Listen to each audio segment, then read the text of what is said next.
Hello दोस्तों, चलिए तो शुरू करते हैं आज विक्रमादित्य की एक और बहादुरी की कहानी के साथ। प्राचीन काल में उज्जयिनी पर राजा विक्रमादित्य का शासन था। राज्य के एक सुदूर गांव में एक विशाल और खूंखार अजगर ने आतंक मचा दिया। विक्रमादित्य ने इस चुनौती को स्वीकार कर अपनी प्रजा की रक्षा के लिए एक बार फिर से अपने साहस का परिचय दिया। राज्य के दक्षिणी हिस्से के एक घने जंगल से सटे गांव में अचानक एक विशाल अजगर का प्रकोप शुरू हो गया। यह अजगर इतना बड़ा था कि वह पूरे गांव में डर और दहशत का कारण बन गया। अजगर अक्सर जंगल से बाहर निकलकर गांव के मवेशियों को निगल जाता और कभी-कभी इंसानों पर भी हमला कर देता। गांव वाले रात दिन भय के साए में जी रहे थे। उन्होंने अपने घरों से बाहर निकलना बंद कर दिया और खेती-बाड़ी छोड़ दी। गांव का मुखिया और कुछ ग्रामीण उज्जयिनी के दरबार पहुंचे और राजा विक्रमादित्य से मदद की गुहार लगाई। मुखिया ने कहा, महाराज, हमारे गांव पर एक विशाल अजगर ने कब्जा कर लिया है। वह हमारे मवेशियों को निगल जाता है और हमारी जान को भी खतरा है। कृपया हमारी रक्षा करें। राजा विक्रमादित्य ने मुखिया की बात ध्यान से सुनी और तुरंत इस समस्या को हल करने का निश्चय किया। उन्होंने अपने दरबारियों और सैनिकों से पूछा कि कौन इस खतरनाक अजगर से लड़ने के लिए तैयार है। लेकिन अजगर की भयावहता के किस्से सुनकर कोई भी व्यक्ति आगे नहीं आया। तब विक्रमादित्य ने खुद इस कार्य को अंजाम देने का निर्णय लिया। उन्होंने कहा, एक राजा का सबसे बड़ा धर्म अपनी प्रजा की रक्षा करना है। यदि मेरे राज्य के लोग भय में हैं, तो यह मेरा कर्तव्य है कि मैं उनका भय दूर करूं।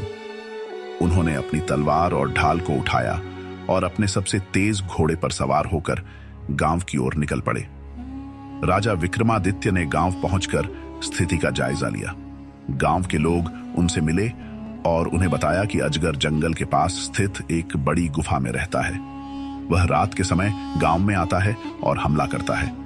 विक्रमादित्य ने ग्रामीणों को सांत्वना दी और कहा, डरो मत, मैं इस समस्या का अंत करूंगा। ये अजगर अब तुम्हारा कुछ नहीं बिगाड़ पाएगा। अगले दिन विक्रमादित्य ने अकेले ही जंगल में जाने का निर्णय लिया। उन्होंने अपनी तलवार और ढाल के साथ गुफा की ओर प्रस्थान किया। जंगल बहुत घना और डरावना था। वहां की खामोशी और अजीब आवाजें माहौल को और भी भयावह बना रही थी। जैसे ही वह गुफा के पास पहुंचे, उन्होंने देखा कि वहां चारों ओर हड्डियां बिखरी हुई थीं। गुफा से एक डरावनी फुफकार की आवाज आ रही थी। यह स्पष्ट था कि अजगर अंदर ही है। जैसे ही राजा गुफा के अंदर गए, उन्होंने देखा कि एक विशाल अजगर उनकी ओर देख रहा है। अजगर की आंखें लाल रंग की थीं और उसकी फुफकार से पूरा गुफा हिल रहा था। अजगर ने राजा को देखते ही हमला करने की कोशिश की।